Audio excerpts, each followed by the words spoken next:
Movie के starting scene में हम रोबोट नाम के एक स्पैरो को देखते हैं जो कि आज बहुत जल्दी में था और वो जल्दबाजी के चक्कर में आज अपना खाना ढूंढ रहा था। जिसके बाद वो जल्दी से खाना लेके अपने घोंसले में पहुंचता है क्योंकि आज उसका बेटा अंडे से बाहर निकलने वाला था। जिसे देखने के बाद उसकी वाइफ भी बहुत ज्यादा खुश होती है, लेकिन तभी अचानक से वहाँ पे एक भालू आ जाता है जो कि उन दोनों पे हमला कर देता है। लेकिन तभी यहाँ से सीन अरोरा नाम के एक स्टॉक पे शिफ्ट होता है जहाँ पे वो पानी के पास बैठ के मछली खा रही थी, लेकिन तभी उसे सामने से एक आवाज सुनाई देती है जिस वजह से वो वहाँ पे चेक करने के लिए जाती है, लेकिन उसे वहाँ पे कोई भी नहीं मिलता। तब वो घोंसले के अंदर से पत्ते हटाती है तो उसे एक अंडा अंदर दिखाई देता है, लेकिन तभी उस अंडे में से एक रिचर्ड नाम का बेबी बर्ड बाहर आता है। लेकिन इससे पहले कि अरोरा यहाँ पे कुछ समझ पाती, रिचर्ड उसे ही अपनी मॉम समझ लेता है। अब अरोरा को भी यहाँ पे ऐसा लगने लगता है कि इसकी देखभाल करने के लिए यहाँ पे कोई भी नहीं है और अगर मैंने इसे यहाँ पे छोड़ा तो इसे कोई जान से मार देगा, जिस वजह से वो उसे अपने साथ अपने घर ले जाती है और अरोरा अपने हस्बैंड क्लोडिया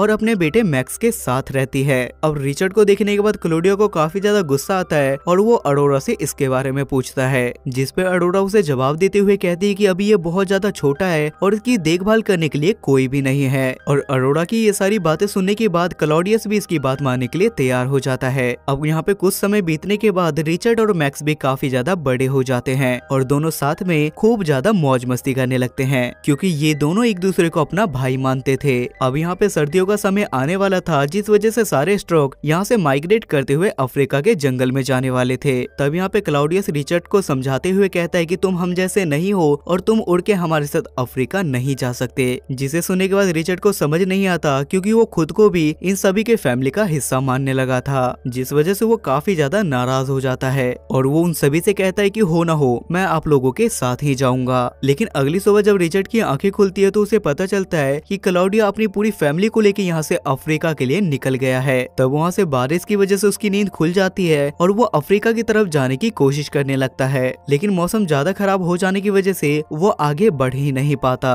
और ऊंची हाइट से नीचे गिरने की वजह से वो नीचे गिर के बेहोश हो जाता है। जिसके बाद उसके पास एल्गा नाम की एक आउल आती है जो कि उसे नींद से उठाती है, जिसे देखने के बाद रिचर्ड काफी ज्यादा सैड होके उस आउल को अपनी सारी कहानी बताता है, जिसपे वो आउल रिचर्ड को ये कहते हुए वहाँ से जाने लगती है कि तुम सचमुच में उनसे अलग हो। अब रिचर्ड को भी काफी ज्यादा गुस्सा आ गया था, जिस वजह से वो भी आगे बढ़ने लगता है, लेकिन आगे बढ़ने पर उसे कई सारे बैट्स मिलते हैं जो कि उसे चारों तरफ से घेर लेते हैं। लेकिन तभी वहाँ पे एल्गा भी आ जाती है जो कि रिचर्ड को बचा के उसे अपने साथ ले जाने लगती है। लेकिन इतना सब कुछ होने के बाद भी वो बैट पीछा छोड़ने का नाम नहीं ले रहे थे, जिस वजह से एल्गा अपना दिमाग लगा के उन सभी से अपना छुटकारा कर लेती है। उसके बाद वहाँ से कुछ दूर आगे जाने के बाद रिचर्ड एल्गा से कहती है कि क्या तुम मुझे अफ्रीका के जंगल में ले जा सकती हो। पहले तो एल्गा उसे ऐसा करने से मना करती है, लेकिन रिचर्ड के काफी ज्यादा फोर्स करने के बाद वो भी उसके साथ जाने के लिए मान जाती है। जिसके बाद सीन यहाँ से शिफ्ट हो जाता है और अगले सीन में हम रिचर्ड को एक जगह पे लेटा हुआ देखते हैं और जब उसकी वहाँ पे आंख खुलती है तो वो एल्गा से पूछता है कि आखिर हम किस जगह पे हैं, जिस पे एल्गा उसे जवाब देते हुए कहती है कि रास्ते में तुम आते वक्त सो गए थे, जिस वजह से मैं तुम्हें अपने साथ लेके इस बस पे आके बैठ गई थी और इस समय हम किस जगह पे हैं इसके बारे में मुझे भी कुछ भी नहीं पता। लेकिन वहाँ से कुछ दूर आगे जाने के बाद इन्हें पता चलता है कि ये लोग तो फ्रांस पहुँच गए हैं। उसके बाद हम अगले सीन में किकी नाम के पैरेट को देखते हैं जो कि हमेशा से उस पिंजरे से बाहर निकलना चाहता था क्योंकि वो एक बहुत अच्छा सिंगर बनना चाहता था और उसका सिंगर बनने का सपना बस इटली जाके ही पूरा हो सकता था। अब वहाँ पे किकी एल्गा और रिचर्ड की बातों को सुन लेता है, जिस वजह से वो उन दोनों को आवाज लगा के अपने पास बुलाता है और वो कहता है कि अगर तुम मुझे इस पिंजरे से बाहर निकाल दोगे तो मैं तुम दोनों को अफ्रीका पहुंचा दूंगा।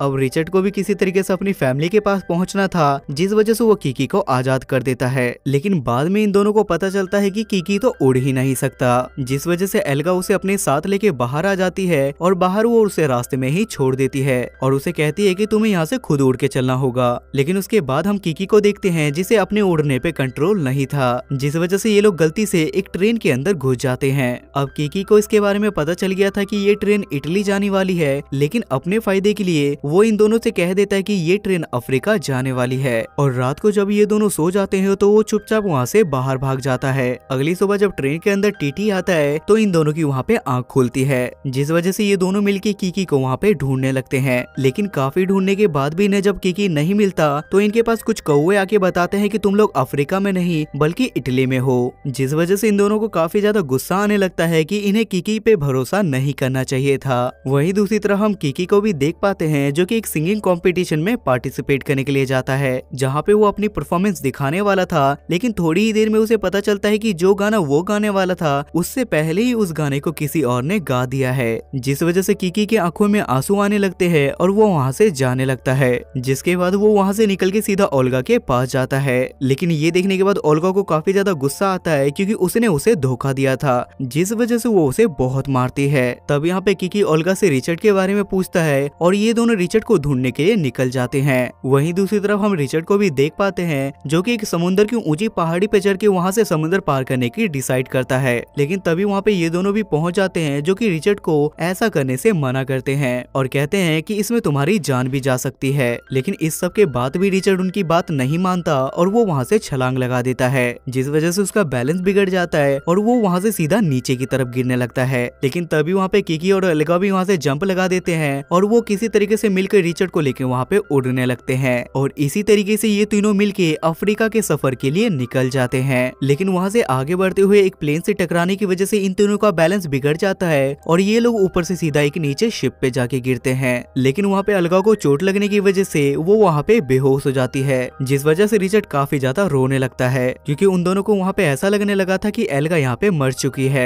लेकिन थोड़ी देर के बाद जब ओल्गा की वहाँ पे आंख खुलती है तो ये दोनों पागलों की तरह नाचने लगते हैं। उसके बाद अगली सुबह आंख खुलने के बाद किकी इन दोनों को बताता है कि जिस शिप के ऊपर हम बैठे हुए हैं ये अफ्रीका ही जा रही है। वहीं दूसरी तरफ हम बगले के ग्रुप को देखते हैं जो कि अफ्रीका के जंगल में पहुंच चुके थे। लेकिन वहां पहुंचने के बाद मैक्स रिचर्ड को अपने साथ ना लाने की वजह से अपने पापा पे बहुत ही ज्यादा गुस्सा करता है। तब आगे बढ़ने के बाद मैक्स को वहाँ पे एक छोटा सा गड्ढा नजर आता है और चेक करने के बाद वो उसके अंदर गिर जाता है। अब रिचर्ड भी वहाँ पे अफ्रीका पहुंच चुका था, जहाँ पे दो कबूतर उन्हें बताते हैं कि यहाँ पे कल ही एक बगलों का बड़ा सा ग्रुप आया है, जिस वजह से उस कबूतर की मदद से रिचर्ड अपने दोस्तों के साथ उन बगलों के ग्रुप के पास पहुंच जाता है। और रिचर्ड को वहाँ पहुंचा हुआ देख के वहाँ के सारे लोग काफी ज्यादा हैरान हो जाते हैं। वहीं दूसरी तरफ जिस गड्ढे में मैक्स गिरा था वो गड्ढा ज्यादा छोटा होने की वजह से कोई भी बगला उसके अंदर नहीं जा पा रहा था। लेकिन रिचर्ड अपने दोस्तों के साथ मिलके बड़े ही आसानी से उस बिल के अंदर घुस जाता है और तीनों वहाँ पे अलग अलग जगह पे जाके